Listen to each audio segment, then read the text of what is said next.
انا قبل ما اتكلم اقول لكم كل سنه وانتم طيبين، وانا اللي مبسوط ان انا معاكم هنا. انا بقدم فيه دورين توأم، واحد طيب فطين ده مدرس تاريخ، وواحد مش هنقدر نقول شرير يعني، بس واحد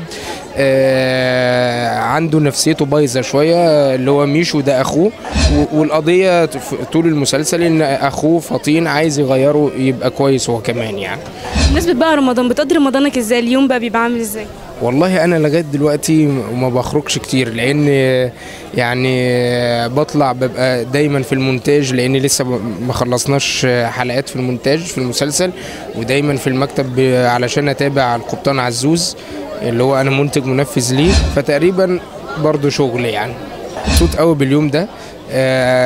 انا يعني افتكرت ايام الجامعه، في الشباب كلها فيها روح حب وود، وان هم كلهم ايد واحده، وان هم كلهم عايشين حاله واحده. السيت كوم اللي انا اتفرجت عليه ده دمه خفيف جدا، يعني بيقدم ورا الضحك موضوع حلو يعني، فتحس انه اللي قايمين عليه محترفين بقى لهم سنين يعني. كي تي في كل حاجه وعكسها. كل سنه وانتم طيبين.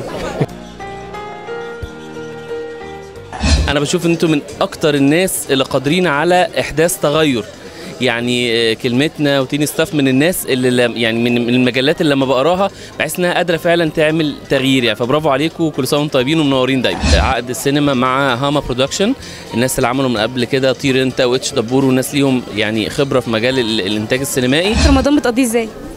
بقضيه انا من النوع اللي بشتغل بالليل، يعني انا ما بعرفش اشتغل الصبح خالص، فانا بسهر طول الليل بشتغل وبنام فتره الصبح، بقوم بقى على يعني الصلوات كده اصلي وافطر وانزل الشغل وابقى ارجع انام الصبح تاني. انتوا من اكتر الشباب اللي بشوفهم في مصر عندهم حماس وعندهم طاقه وبتعملوا حاجات مختلفه، فالى الامام.